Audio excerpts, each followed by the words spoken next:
ऐसे 5 कौन से कारण हैं जिससे भ्रूण इम्प्लांट नहीं होता है या चिपकता नहीं है? आइए देखते हैं। मैं हूं doctor Parth Baveshi, director Baveshi fertility institute group of IVF clinics. Video को एंड तक देखना, लास्ट में एक बोनस टिप भी है। तो भ्रूण इम्प्लांट होने में, स्थापित होने में, चिपकने में सबसे इम्पॉर्टेंट चीज़ भ्रूण ही है।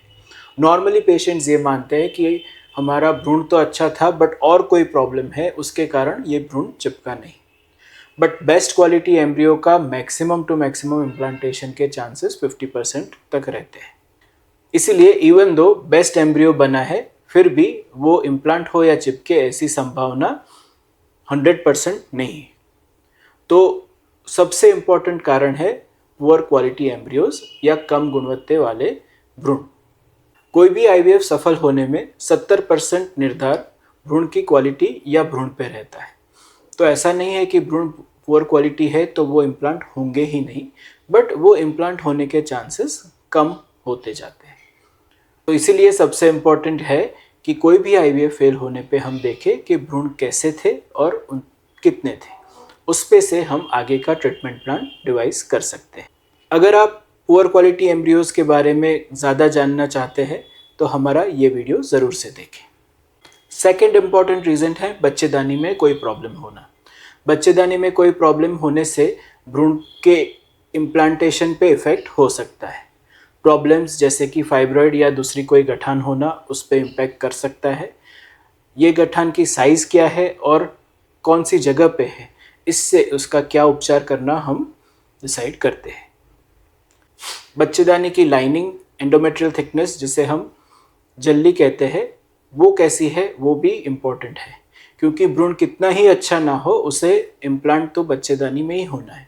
तो अगर वहाँ पे ये प्रॉब्लम है तो वो भ्रूण को स्वीकार करने में असक्षम हो सकती है। ऐसी सिचुएशन में हम उसको ज़्यादा अच्छी करने का प्रयत्न कर सकते हैं, जिसमें हम हिस्ट्रोस्कोपी करके, मतलब कि बच्चेदानी में दूरबीन डाल के उसको करेक्ट करें, ऐसा प्रयास कर सकते हैं। और कई सारी दवाई और एडिशनल ट्रीटमेंट है कि जिससे हम जल्दी अच्छी हो, उसमें ब्लड फ्लो अच्छा हो, ऐसा प्रयत्न कर सकते हैं। कई बार एंडोमेट्रियम में इन्फेक्शन, इन्फ्लामेशन हो, एंडोमेट्राइटिस हो, ऐसा भी हो सकता है। तो हम ये भी चेक कर सकते हैं कि जल्दी में कोई इन्फेक्शन है या नहीं। अगर कोई इन्फेक्शन है तो उसके मुताबिक उसका कोर्स हम कंप्लीट कर सकते हैं, जिससे वो क्लियर हो जाए। थर्ड इम्पॉर्टेंट चीज़ है आपकी ओवरऑल हेल्थ। तो जब से आपने भ्रूण रखा और आपका प्रेगनेंसी टेस्ट हुआ, उसके बीच में कोई मेजर इलनेस आती है, जैसे बुखार आ गया या बहुत आप बीमार हो गए या किसी तरह का एक्सीडेंट हो गया, तो ये भी आपके प्रेगनेंसी के चांसेस को अफेक्ट कर सकता है। हालांकि जैसे मैं हर बार कहता हूँ, एम्ब्रियो ट्रांसफ़र के बाद रेस्ट लेना ज़रूरी बिल्कुल भी नहीं है। रेस्ट लेने से प्रेगनेंसी रेट्स में कोई फ़ायदा नहीं होता है। तो ये सिर्फ आपका स्ट्रेस लेवल बढ़ाता है, बॉडी में ब्लड सर्कुलेशन कम करता है और पॉसिबली प्रेगनेंसी रेट्स को नेगेटिवली भी इफ़ेक्ट कर सकता है।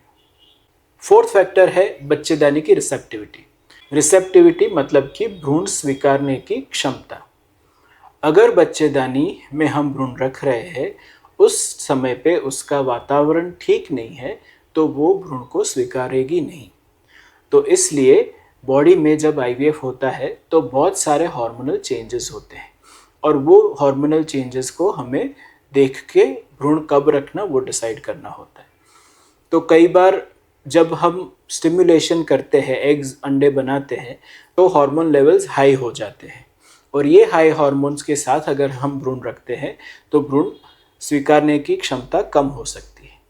हालांकि अगर ये बीज ज़्यादा बनते हैं तो ही इतना इफ़ेक्ट करता है, अगर बीज कम बनते हैं तो ये इतना इफ़ेक्ट नहीं करता है। तो आपके बीज कितने बने हैं उस हिसाब से हमें भ्रूण को फ्रेश रखना या फ्रोज़न रखना कस्टमाइज़ करना चाहिए। आपके मन में ये क्वेश्चन आएगा कि अगर ऐसा है तो हर बार हम भ्रूण फ्रीज करके ही क्यों ना यूज़ करें।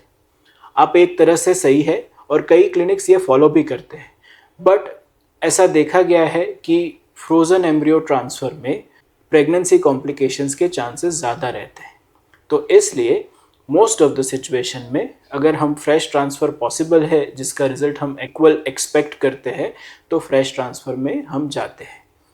कई बार फ्रोज़न एम्ब्रियो ट्रांसफ़र का दूसरा प्रोटोकॉल भी है जिसे हम नेचुरल साइकिल फ्रोज़न ट्रांसफ़र कहते हैं।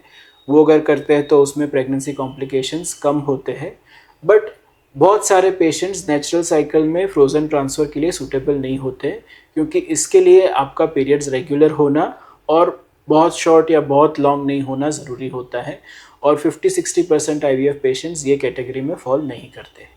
तो इसलिए भ्रूण कब रखना वो कस्टमाइज्ड होना चाहिए, one size does not fit all.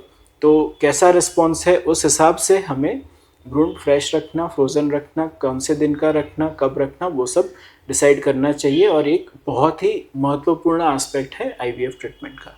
Fifth और मोस्ट इम्पॉर्टेंट रीज़न है एम्ब्रियो ट्रांसफ़र टेक्निक या एम्ब्रियो ट्रांसफ़र प्रोसीजर।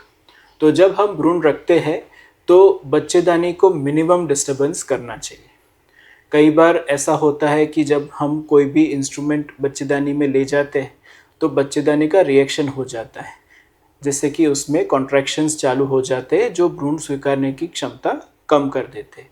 तो इसलिए एम्ब्रियो ट्रांसफ़र अगर अच्छी तरीके से सॉफ्टली विदाउट एनी कॉम्प्लिकेशन किया जाए तो एम्ब्रियो इम्प्लांट होने के चांसेस ज़्यादा रहते हैं। ऐसा भी देखा गया है कि एक ही हॉस्पिटल में अलग अलग डॉक्टर्स के एम्ब्रियो ट्रांसफ़र के सक्सेस रेट में डिफरेंस होता है। तो एक्सपीरियंस डॉक्टर और गुड टेक्निक से एम्ब्रियो ट्रांसफ़र के रिजल्ट में काफ़ी डिफरेंस आ सकता है। Now for the bonus tip. कई बार doctors endometrial receptivity array test suggest करते हैं या एरा टेस्ट, कि जिससे हम भ्रूण को कब रखना वो डिसाइड कर सकते हैं। बच्चेदानी में प्रेगनेंसी सपोर्ट के इतने टाइम बाद भ्रूण को हमें इम्प्लांट करना है या ट्रांसफ़र करना है। एरा टेस्ट एक एक्सपेंसिव और टाइम कंज्यूमिंग टेस्ट है, और लेटली ऐसा देखा गया है कि इसके रिजल्ट्स का कोई बेनिफिट नहीं होता है। इनफैक्ट एक स्टडी में ये भी पाया गया है कि एरा टेस्ट करने से प्रेगनेंसी चांसेस कम होते हैं कंपेयर टू नो ट्रीटमेंट। तो इसलिए एरा टेस्ट का वैल्यू बहुत लिमिटेड है, और अगर आपके मल्टीपल IVF फेलियर्स मतलब मोर देन 5 ट्रांसफर्स फेलियर हुए हैं तो ही हम ये टेस्ट सजेस्ट करते हैं, बट हर डॉक्टर का ओपिनियन इसके बारे में अलग हो सकता है।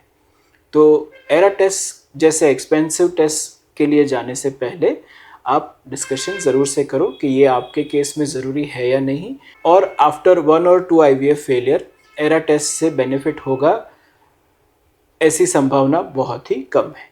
आशा रखता हूँ ये इन्फॉर्मेशन आपके लिए हेल्पफुल रही होगी।